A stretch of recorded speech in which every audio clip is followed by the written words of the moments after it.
we're going to be doing a chit chat with me Valentine's Day edition. See, I have the whole pink, romantic floral vibes. I have my cotton candy champagne, which by the way, I did make a big mess trying to pour this if you haven't seen.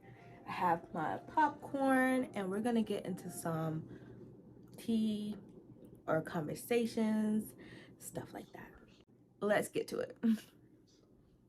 The first topic we're going to talk about is comparing ourselves to the social media, new age type of thing. And because I'm guilty of it, it's easy to talk about things that you experience because you never know who else felt the same.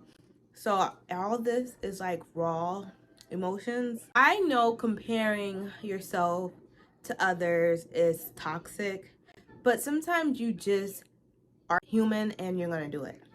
It's just you have to figure out how to steer yourself away from certain comparisons. So like 2 months ago, I was in a state of comparing my relationships to others that I see on social media. And I'm like, girl, why do you feel like crap because of things you're seeing on Instagram or TikTok? And I want to say definitely because I was comparing myself, definitely. And I just feel like that can totally dampen your relationship because I love my relationship with my husband. I love him so much. We have our own flaws, pros and cons. We grew up together. Sometimes you catch yourself comparing yourself and it sucks. I want to say at the end of that week, I actually opened up to him and I'm like, man, like, sorry if I've been like very like emotional. I feel bad talking about this, but it is what it is. I'm not gonna sit here and act like I'm perfect because I'm not. I just need to think about the good in my relationship. We're all in different areas. We're all in different growth and stuff like that. And I feel it in my chest right now because I'm like, oh my gosh, I'm talking about some real stuff right now. And I'm so scared because I'm afraid to look some type of way. And that's just my story of my life. I'm always afraid of looking some type of way. It's like when you see those couples and they're just like so happy and like he loves her so much. You can see it in her eyes. And I'm so overthinker. So everybody, I know I talked to my friend about it before and she was like,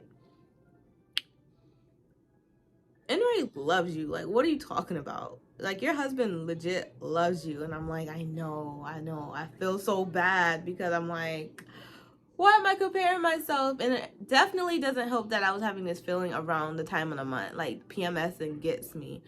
I feel like PMS is getting me right now too, but in a different way. It's like I'm crying about happy things. I'd rather that than crying about sad and annoying things. I take that any day over, other stuff. So, cheers to that one. It's comparing yourself to others is not good.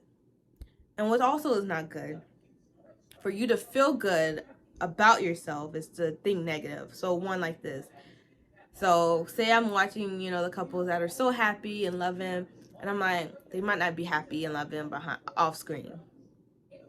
That's kind of, it kind of sound like a hater, like you're being a hater. And it's like, why can't they really be happy off screen?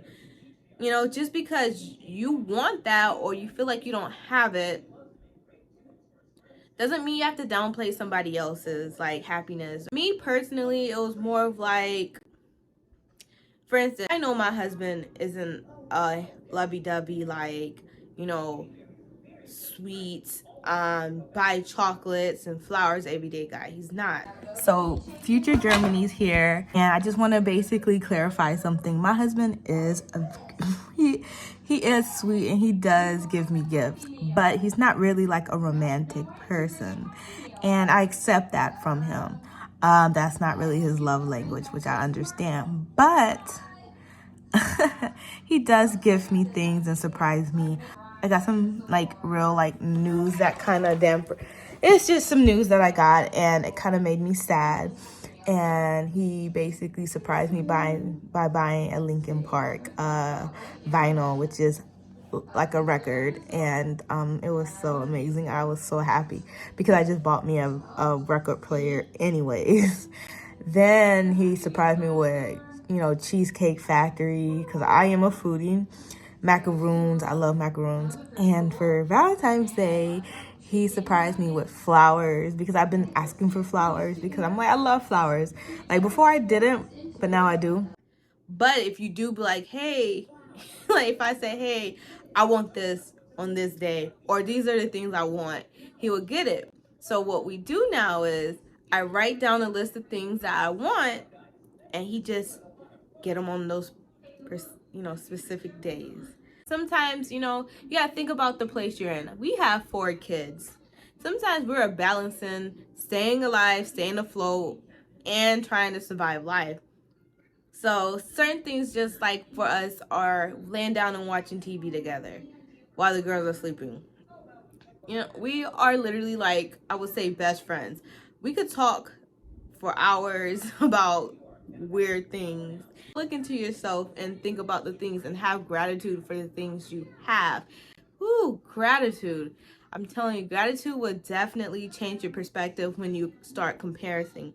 And I feel like that's the weapon you should use against comparison. And I just feel like we don't have to downplay somebody's happiness to make us feel good, but we have to remember our happiness to make ourselves feel better. And if that's what you want, talk to your significant other, talk, because I feel like everybody have this bad stigma of, like, your soulmate have to have the whole package. And I believe, like, a soulmate also can be somebody that you grow with. Like my husband, we're growing, and we grew up together. Like, not together, but we grew up together. Just talk to them, talk to them. You can even talk to yourself if it's something you're trying to get through. The best way to talk to yourself, if you want to know, is journaling. Just talk to them, and I feel like communication is so good. I grew up watching my parents. One, they wasn't really soulmates, to be honest. They got married because, back in the days, you get pregnant.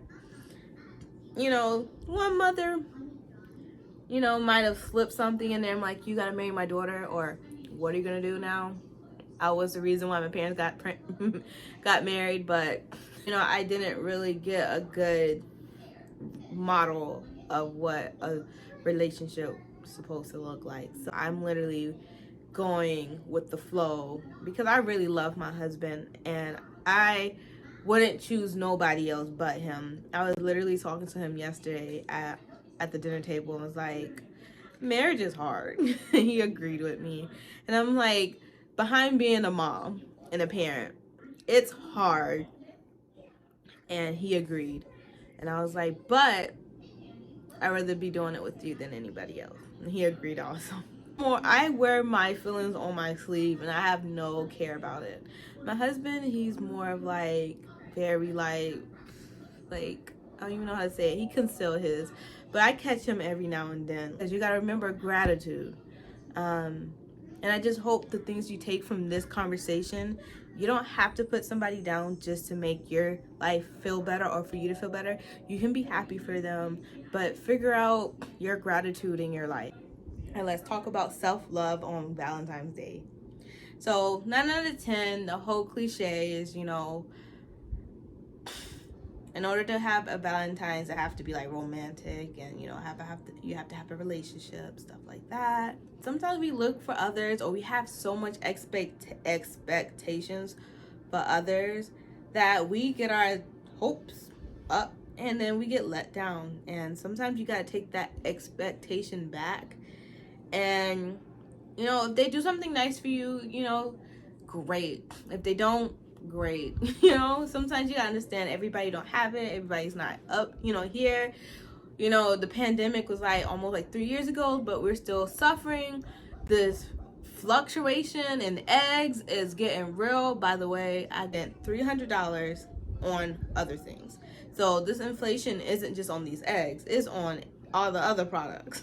That being said, self-care, loving ourselves on Valentine's Day is the way to go. Self-care on Valentine's Day can be put in so many aspects.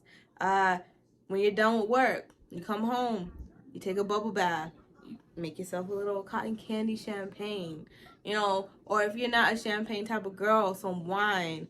If you're not a wine type of girl, some kombucha. That's really good because it bubbles like all the other beverages, but you know, it's also help your gut. Even, you know, things where you just do what you love doing on Valentine's Day. Take a Pilates class or make a Pilates class for the weekend. You know, I'm just naming out things that I like doing. So whatever you like doing, do it for you on Valentine's Day. By the way, I just want to share, my mother-in-law did the sweetest thing this year. She actually sent some gifts for everybody, my husband, me, and my kids. And it was like the sweetest thing. And I legitly wanted to cry. But, you know, I am grateful to have that type of in-law in my life because growing up, I had no idea that in-laws, especially in a black community, it was a good relationship because me and my mother-in-law have, you know, we had our times, but at the same time we worked through it and we have a great relationship. So I am so grateful because I love my oma to death, but my oma and my mom, ooh, that was toxic. So toxic. And I understand both situations. Trust me, I do. So self-love is key this Valentine's Day. Love yourself. And every day. So we have my daughter. She decided to join me and take some popcorn. Self-care. It's not just, you know, doing the things you love, doing a facial, stuff like that. It's also taking the time to love the inside of you and the outside of you. Being graceful, setting boundaries.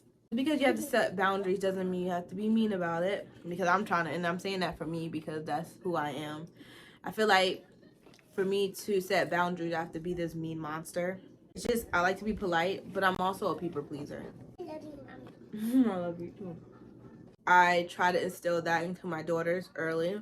They were doing a Valentine's Day snack, and I started it last year. This year we're doing the same thing, and it's more of like, you know, a celebration for the fact that, you know, I'm their mother and I love them, but also that they should love themselves. But that's just what our Valentine's Day snack requires. And I'm so excited because I got some really cute things from Walmart. And this is for the mothers. It's basically learning how to be a mom and yourself at the same time. So this weekend, I actually had a weekend without the kids, all of them, and I enjoyed it.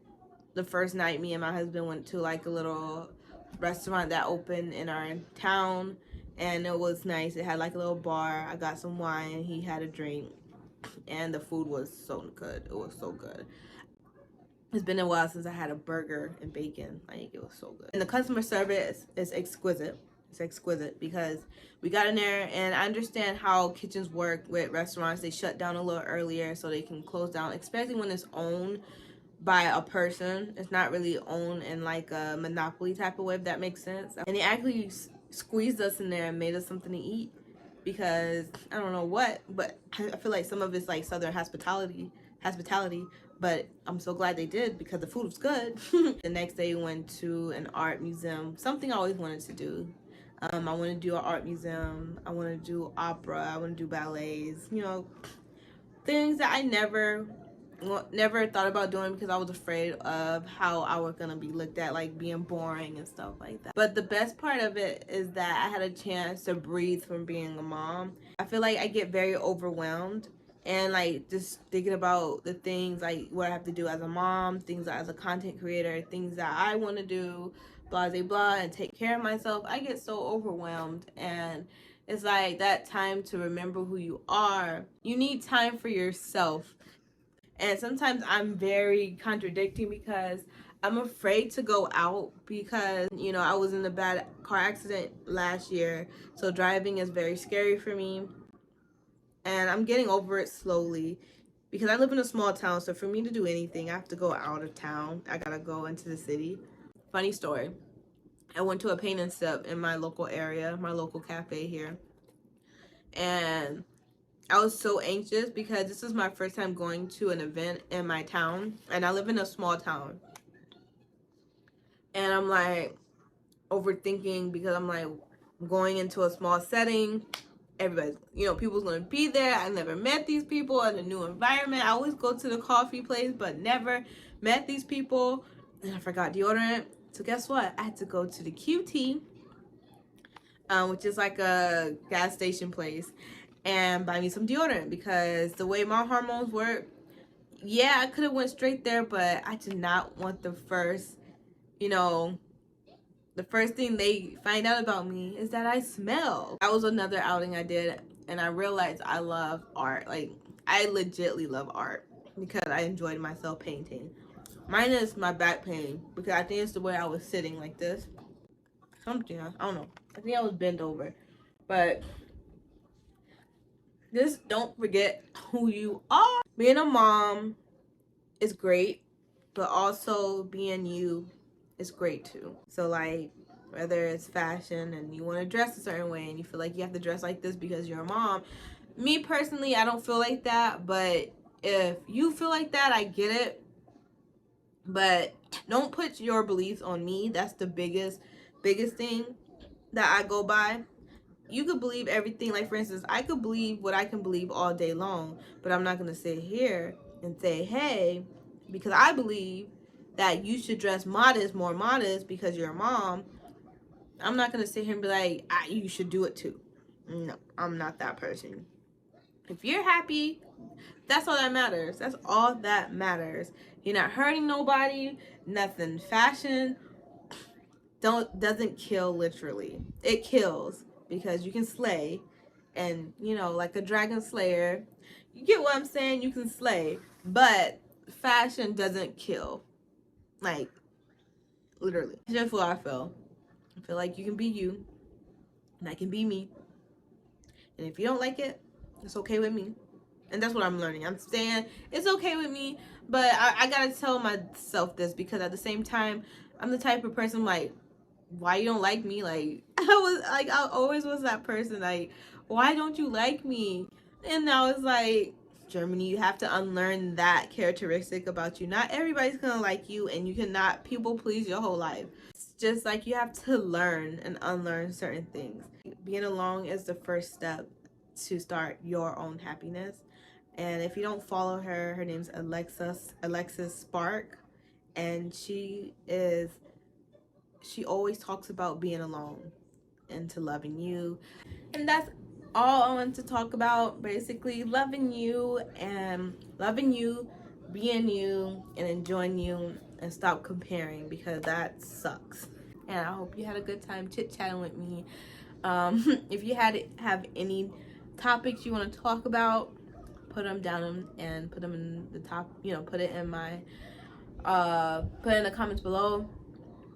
If you want to drop them in my Instagram, I have an Instagram. It's Jherminee Duhaney, at Jherminee Duhaney, and we can talk about more. So I hope everybody enjoyed their Valentine's Day, Galentine's Day, and to love them and all that stuff. And I see you next time. Bye.